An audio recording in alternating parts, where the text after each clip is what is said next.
우리 하나님 말씀 보겠습니다. 사무엘하 19장 말씀 보겠습니다. 31절.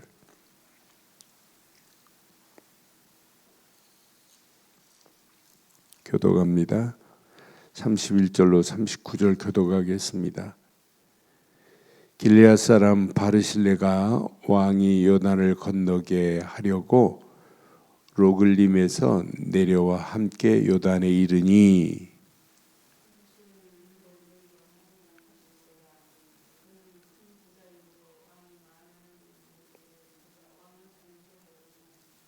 왕이 바르실레에게 이르되 너는 나와 함께 건너가자.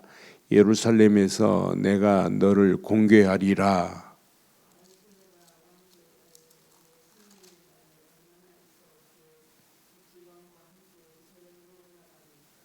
내 나이가 이제 80세라 어떻게 좋고 흉한 것을 분간할 수 있사오며 음식의 맛을 알 수 있사오리까. 이 종이 어떻게 다시 노래하는 남자나 여자의 소리를 알아들을 수 있사오리까. 어찌 종이 내 주 왕께 아직도 누를 끼치리이까.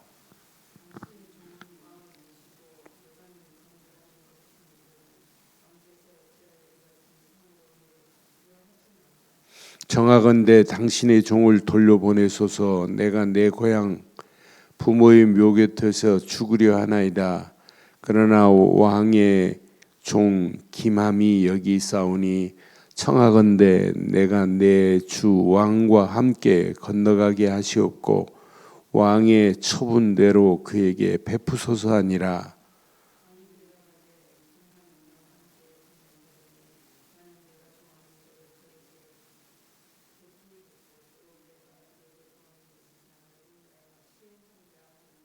함께합니다. 백성이 다 요단을 건너가매 왕도 건너가서 왕이 바르실레에게 입을 맞추고 그에게 복을 비니 그가 자기 곳으로 돌아가니라. 아멘. 위기 때 다윗을 도왔던 바르실레입니다. 17장 27절, 28절, 29절 보면 거기에 세 사람 중에 한 사람이 누구냐? 바르실레입니다. 분명히 왕이 압살롬의 반란으로 인하여 피신할 때 왕에게 침상과 먹을 것을 다 준비해 줬던 사람이 바르실레인데 위기 때 도왔던 바르실레를 다윗이 오늘 이제 요단강을 건너서 예루살렘으로 가는데 이제 마지막 배웅을 하는 장면이에요. 마지막 장면에 우리가 중요한 부분들이 있어요. 다윗이 80세가 된 바르실레를 이제 예루살렘으로 가자. 내가 당신을 공개하겠다. 당신이 나를 위해서 이렇게 공개했지만 그랬더니 바르실레가 겸손하게 말하고 그래요. 나는 80세다. 고향에서 이제 죽어야 할 자다. 나 대신 당신의 종 김함이 있으니까 김함을 데리고 가래요. 그래서 많은 학자들이 아들이라는 표현은 없지만은 다윗 보고 뭐라고 그랬냐면 왕의 종이라고 표현했어요. 그래서 많은 학자들이 김함이 바르실레의 아들이 아니냐 이렇게 보는 경우도 많아요. 그런데 바르실레가 추천해요. 누구를? 김함을 추천해서 김함이 다윗과 함께 예루살렘으로 가는 거예요. 그 내용이에요. 그럼 오늘 우리 여기에서 우리는 중요한 것을 볼 수 있어요. 위기 때 우리가 도움을 준다는 게 얼마나 감사해요. 위기 때 그 도움이 더 큰 것으로 이렇게 찾아오는 모습을 보잖아요. 그래서 성경은 분명히 말합니다. 내 이웃을 내 몸같이 사랑하라고. 그러니까 우리가 진짜 그리스도의 복음을 가진 자가 맞다면 이웃을 내 몸같이 사랑하는 건 당연해요. 복음을 위해서 국가를 사랑하고 복음을 위해서 이웃을 사랑하고 복음을 위한 것이라면 사랑을 베풀고 사랑을 실천하는 건 당연하구나. 그런데 이것이 더 크게 우리에게도 돌아올 수 있는 것이구나. 그런데 이걸 복음적으로 보면은요, 오늘 다윗은 앞으로 다윗의 혈통을 통하여 누가 오실 것이냐? 메시아가 오실 거예요. 우리가 복음을 위하여, 그리스도를 위하여 우리의 믿음의 결단이 이 어마어마한 축복으로 역사할 수 있구나. 오늘 하나님께서 다윗이 앞으로 메시아가 오실 메시아의 예표나 마찬가지인데, 다윗을 보고 다윗이 바실레에게 분명히 말하잖아요. 나와 함께 가자고. 바실레의 모습을 보면 우리는 도저히 하나님의 은혜 받을 수 없는 자였는데, 은혜 받지 못할 자인데 어찌 나를 이렇게 사랑하시나이까 하는 간절함이 보이는 것 같아요. 진짜 은혜 중에 은혜. 가자고 하니까 나는 따라갈 수 없다고 표현하는 모습을 보면서, 야, 진짜 우리는 은혜 받지 못할 죄인인데 불구하고 이렇게 하나님의 적극적인 전적인 은혜를 우리가 살게 하시는구나. 하나님의 은혜가 아니면 우리는 1분도 살 수 없는, 1초도 살 수 없는 그런 인생들이구나.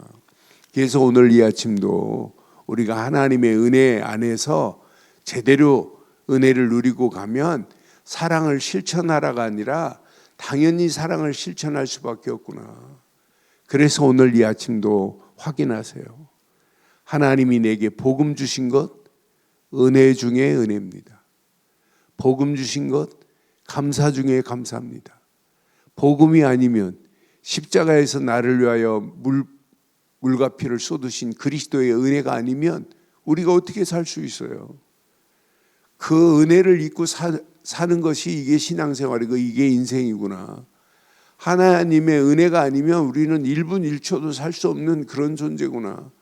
전적인 하나님의 은혜로 살아갈 우리 인생들, 그런 인생들에게 하나님은 또 은혜를 베푸시고 은혜 안에 또 은혜를 베푸시는 그 하나님의 그 은혜, 바다를 먹물 삼고 하늘을 두루마리 삼아서 그 은혜를 기록할 수 없는 그 풍성한 은혜 속에 있다는 것이 이 아침도 너무너무 감사해요.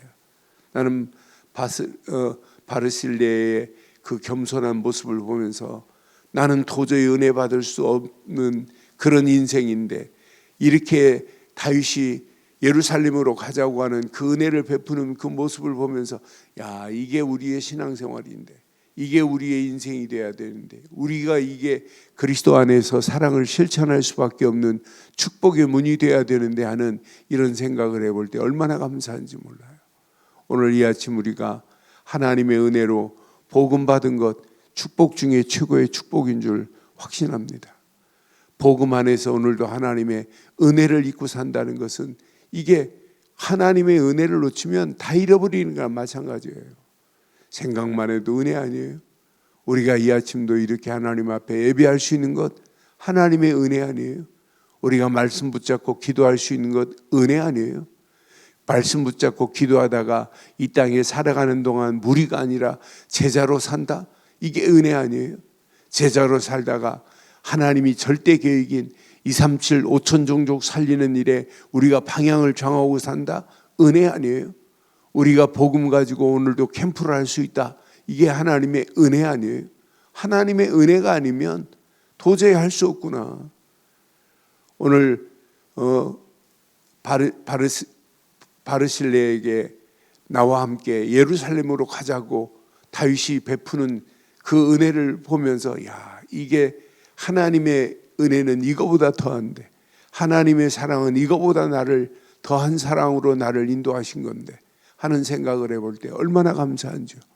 이 아침도 하나님의 은혜가 아니면 우리는 1분 1초도 살 수 없습니다. 하나님의 은혜로 모든 것을 깨닫게 하고 모든 영안이 열려져서 하나님의 절대 계획을 발견하며 이 땅에 살아가는 동안 무리가 아니라 제자로 살 수 있다? 은혜 중에 은혜입니다. 오늘도 우리가 입술을 열어서 예수가 그리스도임을 증거할 수 있다는 것이 얼마나 감사해요. 이 모든 사람들에게 문제를 문제의 해답을 말할 수 있다는 게 얼마나 감사해요. 그 문제의 원인이 어디서부터 왔는지를 말할 수 있다는 게 얼마나 감사해요. 이 땅에 살아가는 동안 그 은혜가 답니다. 제가 일주일에 한 번씩 언약 기도문을 보내줘요. 그런데 안식교에 계신 분에게도 두 분에게 보내주는데 그 안식교 총무로 계셨던 그분에게 보내줬더니 어제 늘 답이 와요. 근데 어제는 뭐라고 하냐면, 목사님 전도 폭발해서 우리가 반드시 죽으면 천국 간다고, 천국이 우리의 주소라고, 새로운 주소가 천국이라고 늘 강조하는데 천국에 들어갈 성경 구절이 어디 있냐고 하길래 5군데를 내가 보여줬어요. 하나님 만날 수 있는 유일한 길은 그리스도밖에 없다. 그래서 요한복음 14장 6절부터 한 5구절 성경 구절을 이해하도록 성경 구절과 함께 거기다 말씀에 토를 달아서 보내줬어요. 그런데 금방 깨닫고 이렇게 완벽한 길이 있다고 하는 그 고백을 그분이 하시더라고요. 저는 확신합니다. 하나님의 전적인 은혜입니다. 은혜가 아니면 우리는 하나님 만날 수 없습니다. 그 은혜로 우리의 죄와 저주가 다 해방받았습니다. 하나님의 은혜로 마귀 자녀였던 내가 하나님의 자녀가 됐습니다. 그 은혜가 아니면 우리가 이 험난한 세상을 은혜를 입지 않고 어떻게 살 수 있겠어요? 오늘도 이 험난한 세상을 살아가는 우리가 은혜를 깨닫고 캠프를 할 수 있다는 게 얼마나 감사해요. 캠프? 내 안에 있는 예수, 그분만이 그리스도다. 이 빛을 증거해 주는 게 캠프입니다. 어둠에 있는 영혼들에게 빛을 증거해서 하나님 만나는 길을 말해 주는 거예요. 그래서 오늘 간단합니다. 창세기 3장 문제에 빠져서 죄와 저주, 영원히 지옥 갈 인생들, 그 인생들의 영적 문제는 반드시 오직 하나님의 은혜로 보내주신 그리스도가 아니면 그 길이 열려질 수가 없어요. 하나님 만나는 길을 내신 예수, 죄와 저주에서 우리를 해방시킨 예수, 마귀 손에서 우리를 건져내신 예수, 그 예수가 그리스도라는 사실만을 우리 입술을 열어서 증거하는 거예요. 이게 내 힘으로 되는 게 아니라 전적인 하나님의 은혜로 되어지는 줄 확신합니다. 그래서 오늘 하루도 은혜를 잊고 살아요. 그 은혜는 또 다른 은혜를 베풀어요. 오늘 바르실레가 다윗에게 베풀었던 그 조그마한 베품이 또 더 큰, 이제 왕궁에 가서 평생 나와 함께 살자고 하는 그 더 큰 사랑으로 이렇게 돌아오는 거 보세요. 오늘도 우리가 은혜로 하나님의 영광을 향하여 달려가는 그 발걸음에 하나님은 더 큰 은혜, 더 큰 축복, 더 큰 하나님의 사랑으로 우리를 인도하실 줄 확신합니다. 오늘 하나님의 사랑을 입은 믿음의 권속들, 오늘도 이 말씀 붙잡고 하나님의 은혜 안에서 오늘도 당당하게 승리하는 최고의 복된 하루의 시작이 되기를 주의 이름으로 축원합니다. 전능하신 하나님 은혜 감사합니다. 완벽한 하나님의 은혜가 아니면 이 험난한 세상을 살아갈 수 없는 우리에게 오늘도 하나님은 여김없이 은혜를 베풀어 주시는 사랑을 보게 하심을 감사합니다. 오늘 바르셀레가 은혜를 베풀었던 다윗이 은혜를 받고 또 바르셀레에게 평생 예루살렘에 가서 왕궁에 함께 살자고 하는 더 큰 은혜로 돌아오는 사실을 봅니다.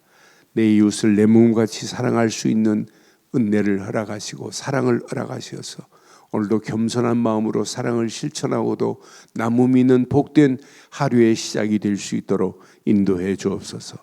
특별히 그리스도의 사랑을 가진 자들이 하나님의 은혜로 그리스도의 사랑을 증거하는 캠프의 문을 열려고 합니다. 하나님께서 완벽하게 문을 열어주셔서 예수가 그리스도임이 증거되어 많은 영혼들이 하나님 만나는 길이 열려지게 하시고 죄와 저주에서 해방받는 역사 일어나게 하시고 사단의 손에서 벗어나는 놀라운 역사가 일어나 진짜 빛이 증거되는 캠프가 되어질 수 있도록 인도하옵소서. 지역지역에 하나님의 완벽한 응답의 문들이, 축복의 문들이 열려질 수 있도록 인도하셔서 전도의 아름다운 열매들이 맺혀지고도 남음이 있도록 인도해 주시옵소서. 최고의 은혜 응답으로 우리를 인도하실 줄 확신하옵고 응답하시고 축복하실 우리 주 예수 그리스도의 이름으로 기도드리옵나이다. 아멘. 하늘에 계신 우리 아버지여, 이름이 거룩히 여김을 받으시오며 나라의 임하옵시며 뜻이 하늘에서 이루어진 것 같이 땅에서도 이루어지이다. 오늘날 우리에게 일용할 양식을 주옵시고 우리가 우리에게 죄진 자를 사해 준 것 같이 우리 죄를 사해 주옵시고 우리를 시험에 들게 하지 마옵시며 다만 하게 서구옵소서. 대개 나라와 권세와 영광이 아버지께 영원히 쌓옵나이다. 아멘.